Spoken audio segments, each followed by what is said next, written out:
जय हिंद दोस्तों, मैं हूं आशीष और आप सबको इंडिया में जान पर स्वागत है। दोस्तों, कल मेरा लैपटॉप खराब होने के कारण कोई वीडियो अपलोड नहीं कर पाया था, इसलिए आज एक साथ दो न्यूज आपके साथ शेयर करूंगा। ब्लैकटॉप हिल के साथ राफेल के ऑफसेट डील पर बात करूंगा। आज सुबह ही न्यूज निकल कर आया है। सीएजी रिपोर्ट के हिसाब से अब तक राफेल डील के ऑफसेट डील के तहत कोई टेक्नोलॉजी ट्रांसफर नहीं हुआ है। खासकर कावेरी इंजन को लेकर जो मदद सफरन से मिलनी थी वो अब तक नहीं मिला है। कहा जा रहा है फ्रांस चाहता है, अगर इंडिया एरो इंजन टेक चाहता है तो और 36 राफेल खरीदना पड़ेगा। आज मैं ये दो टॉपिक पर डिटेल्स में बात करूंगा। जानने के लिए आप आखिर तक ये वीडियो को देखते रहिए और नीचे मेरा इंस्टाग्राम अकाउंट का लिंक है, आप चाहो तो मुझे फॉलो कर सकते हो। सबसे पहले ब्लैकटॉप हिल की बात करते हैं, क्योंकि इस पर काफ़ी दोस्तों का डाउट है। देखिए, जब इंडियन आर्मी 29-30 अगस्त की रात को साउथ पैंगोंग में कुछ स्ट्रैटेजिक हाइट को कंट्रोल में लिया, तब मीडिया में कहा गया था इसमें ब्लैकटॉप हिल और हेलमेट टॉप भी शामिल था। अब आप मैप में देखिए, गुरुंग हिल, मगर हिल, मुकपरी हिल, रेजांगला और रेचिंगला ये सब एलएसी लाइन के अंदर थी, मतलब इंडियन साइड में है। लेकिन 1962 के बाद से ये सब पोस्ट खाली थी। कोई भी देश का सैनिक यहाँ पर नहीं थे, क्योंकि ये सब हिल के पास नीचे इंडिया का चुशुल बेस था और हिल टॉप पर परमानेंट रहना कोई आसान बात नहीं होता है, क्योंकि आप रेगुलरली सैनिकों के लिए रसद पहुंचाना होगा, जो एक मुश्किल काम है। आप मैप में देखिए, हेलमेट टॉप और ब्लैक टॉप ये दूसरी तरफ, मतलब चाइना कंट्रोल ऑक्साई चीन में आता है। और ये दो हिल का महत्व काफ़ी ज़्यादा है, क्योंकि हम यहाँ से मोल्डो बेस के साथ चाइना की रोड जो मोल्डो तक आता है उस पर नज़र रख सकते हैं। लेकिन लास्ट कुछ दिनों से इस पर कन्फ्यूजन पैदा हुआ है। 2 दिन पहले एक रिपोर्ट आई थी, इंडिया कैप्चर 6 न्यू हिल्स इन 20 डेज, लेकिन वो 6 हिल में ब्लैकटॉप और हेलमेट टॉप का नाम नहीं था।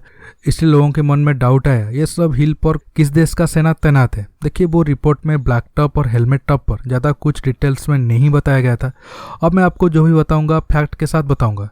आप कुछ न्यूज आर्टिकल देख रहे हो ब्लैकटॉप रिलेटेड, आप देख लीजिए। ये sub article left, right, centre जितने भी विचारधारा वाले मीडिया हाउस इंडिया में है, ये उनका आर्टिकल है। ये सब आर्टिकल से ये साबित होता है इंडियन आर्मी ब्लैकटॉप हिल को 29-30 अगस्त की रात को कंट्रोल में लिया था। दोस्तों, इस वजह से ही तो चीन को जलन हो रहा था, कैसे भारत एलएसी के अंदर आके चाइनीज कंट्रोल वाले इलाके पर कब्जा किया। आपको याद होगा 29 अगस्त से पहले चीन का बयान था, दोनों देशों को विवाद बढ़ाना नहीं चाहिए, बिजनेस रिलेशन को बढ़ाना चाहिए वगैरह वगैरह, क्योंकि तब तक चीन इंडिया से अच्छा पोजीशन में था। लेकिन 29 अगस्त के बाद जैसे ही इंडिया साउथ पैंगोंग में इंपॉर्टेंट हिल को कंट्रोल में लिया, उसके बाद चीन के सुर बदल गए और वो भारत को जंग की धमकी देने लगा। ये सब न्यूज़ तो आप सबको पता ही है। आप सोचो, अगर इंडियन आर्मी सिर्फ इंडियन साइड वाले हिल को कंट्रोल में लिया है तो इससे चीन को क्या दिक्कत होता और वो जंग की धमकी क्यों देता। इंडिया कुछ तो ऐसा बड़ा किया था जिसके वजह से चाइना जंग की धमकी दे रहा था। और दोस्तों, आप ऐसा भी मत सोचो कि ब्लैकटॉप हिल और हेलमेट टॉप पर सिर्फ इंडियन आर्मी ही होंगे, चाइनीज आर्मी नहीं होंगे। देखिए, हिल कोई पिन पॉइंट जगह तो नहीं है। ये सब हिल कुछ 100 मीटर से लेकर किलोमीटर तक फैले हुए हैं, इसलिए वहाँ चीन के आर्मी भी हो सकते हैं। देखिए, अब तक इस पर कोई कंफर्म न्यूज नहीं निकला है। इंडियन आर्मी ब्लैकटॉप पर नहीं है, ये एक सेंसिटिव टॉपिक है। इस पर मैं और ज़्यादा कुछ बात नहीं करूँगा। आगे इस पर अगर कोई कंफर्म न्यूज आएगा तो मैं आपके साथ जरूर शेयर करूँगा। अब आते हैं राफेल के ऑफसेट और कावेरी इंजन के ऊपर। देखिए, ये टॉपिक में काफ़ी सारे सब टॉपिक है, आपको पॉइंट वाइज समझाऊंगा गलती किसका है। जानने के लिए आप आखिर तक की वीडियो को देखते रहिए। देखिए, राफेल के ऊपर आने से पहले ऑफसेट पर जो सीएजी रिपोर्ट आया है उस पर आपको डिटेल्स में बता देता हूँ। देखिए, डिफेंस डील में ऑफसेट का कंसेप्ट 2005 में मनमोहन जी के टाइम पे आया था, क्योंकि आप सब जानते हैं हम अपनी ज़रूरत का ज़्यादातर हथियार बाहर से खरीदते हैं। इसलिए रूल बनाया गया, जब भी 300 करोड़ के ऊपर कोई डिफेंस डील होगा तो वो कंपनी इंडिया में 30% to 50% इन्वेस्ट करेगा। मतलब डिफेंस डील 300 रुपया का हुआ तो वो कंपनी 90 से 150 रुपया इंडिया में इन्वेस्ट करेगा, ताकि इंडिया की लोकल इंडस्ट्री की ताकत बढ़े। लेकिन अब सीएजी की रिपोर्ट काफ़ी चिंताजनक है। सिर्फ राफेल ही नहीं, बाकी डिफेंस डील में हुई ऑफसेट डील अब तक पूरा नहीं हुआ है। देखिए, 2005 से 2018 तक लगभग 66,000 करोड़ का 46 ऑफसेट कॉन्ट्रैक्ट हुआ है।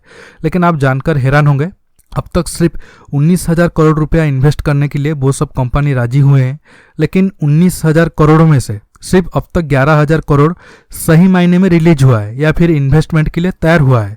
और बुरा न्यूज सुनिए, 11,000 करोड़ में से लगभग 5,500 करोड़ को ही इंडियन गवर्नमेंट एक्सेप्ट किया है। ऐसा इसलिए है क्योंकि जो कंपनी इंडिया में इन्वेस्ट करेगा उसका काफ़ी सारे टर्म एंड कंडीशन होगा। अगर वो कंडीशन हमारे फायदे के हिसाब से नहीं हुआ और हम वो इन्वेस्टमेंट को मंजूरी दे दी तो हमारा ही नुकसान है। एग्जाम्पल आप ऐसा समझो, हमें कोई एक कंपनी से एक स्पेसिफिक टेक्नोलॉजी चाहिए, लेकिन अगर वो कंपनी वो टेक्नोलॉजी को ना देकर इन्वेस्टमेंट करना चाहता है तो फिर क्या फ़ायदा है। फिर भी आप देखिए लास्ट 13-14 साल में लगभग 60,000 करोड़ का ऑफसेट कॉन्ट्रैक्ट फाइनल नहीं हो पाया, और जो इन्वेस्टमेंट लॉस हुआ इसके पीछे कौन जिम्मेदार है। बेशक हमारे राजनेता और ब्यूरोक्रेट ही जिम्मेदार है, लेकिन उन्हें क्या फर्क पड़ता है। ये पैसा उनकी मेहनत की कमाई थोड़ी ना है, ये आम जनता का टैक्स के जरिए दिया हुआ पैसा था, और इस देश में आम जनता का कौन सुनता है। अब आता हूँ राफेल और कावेरी इंजन के ऊपर।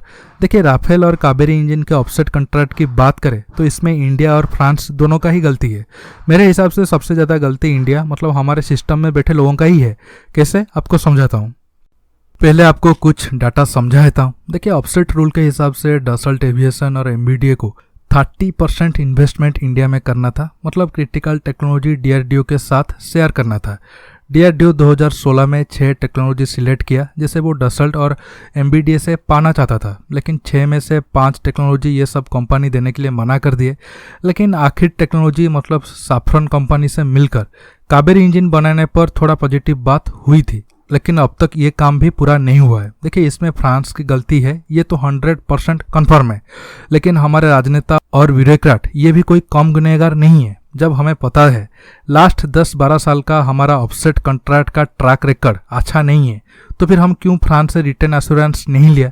देखिए फ्रांस ने 2019 में इंडिया को ऑफर दिया था, वो कावेरी इंजन को बनाने में मदद करेगा, लेकिन इंडिया को इसके लिए 36 और राफेल खरीदना पड़ेगा। देखिए आपको ये लाइन सुनकर फ्रांस को गाली देने का मन कर रहा होगा। आप सब सोच रहे होंगे फ्रांस इंडिया के साथ गेम खेल रहा है, लेकिन आप न्यूट्रल होकर सोचोगे तो इसमें फ्रांस का कोई गलती नहीं है। ऐसा मैं क्यों कह रहा हूँ आपको फैक्ट के साथ समझाता हूँ। देखिए फाइटर एयरक्राफ्ट की 2 चीज़ें सबसे ज़्यादा कॉस्टली होता है, एक है इंजन, दूसरा है वेपन पैकेज। आपको एग्जांपल दे रहा हूँ, अगर हम 200 तेजस प्लेन को इस्तेमाल करेंगे तो उनकी टोटल लाइफ पीरियड में सिर्फ इंजन के ऊपर ही 25 बिलियन यूरो खर्च होंगे। देखिए इंजन बनाने का टेक्नोलॉजी काफ़ी कॉम्प्लिकेटेड है, इसलिए सिर्फ 4 देश के पास ही अच्छा इंजन बनाने का टेक्नोलॉजी है। फ्रांस पहले से ही इंडिया की स्पेस प्रोग्राम और हेलीकॉप्टर इंजन बनाने में मदद किया है, लेकिन फ्रांस काफ़ी मेहनत से जेट इंजन की टेक्नोलॉजी को हासिल किया है। हम कैसे सोच सकते हैं सिर्फ 36 राफेल खरीदने पर फ्रांस हमें इंजन का टेक्नोलॉजी दे देगा। अगर हमें अब लगभग 300 सुखोई खरीदने के बाद भी AL-31 इंजन का टेक्नोलॉजी रूस से नहीं मिला है, तो फिर सिर्फ 36 राफेल से कैसे इंजन टेक्नोलॉजी मिलेगा। फिर भी फ्रांस ऑफर दे रहा है, अगर इंडिया और 36 राफेल खरीदेगा तो इंजन टेक्नोलॉजी इंडिया को मिलेगा। देखा जाए तो ये बुरी ऑफर नहीं है, और अब इंडिया को राफेल या फिर राफेल जैसा और एडवांस प्लेन जल्द से जल्द चाहिए, इसलिए हम अगर फ्रांस से और 2 स्क्वाड्रन राफेल खरीदेंगे ये अच्छा कदम होगा। दोस्तों आज के टॉपिक में बस इतना ही। रात को डेप्सांग वैली टॉपिक के साथ मिलूंगा। आपको ये वीडियो कैसा लगा नीचे कमेंट बॉक्स में कमेंट करके बताइए। दोस्तों ये वीडियो को लाइक शेयर करने के साथ साथ आप मेरे चैनल को सब्सक्राइब करना मत भूलिए, और सब्सक्राइब बटन के पास जो बेल आइकन है उसे प्रेस करिए ताकि आगे आप मेरे आने वाले वीडियो को मिस ना कर सकें। दोस्तों रहता हूँ, बहुत जल्द एक न्यू टॉपिक के साथ मिलूंगा। नमस्कार, जय हिंद।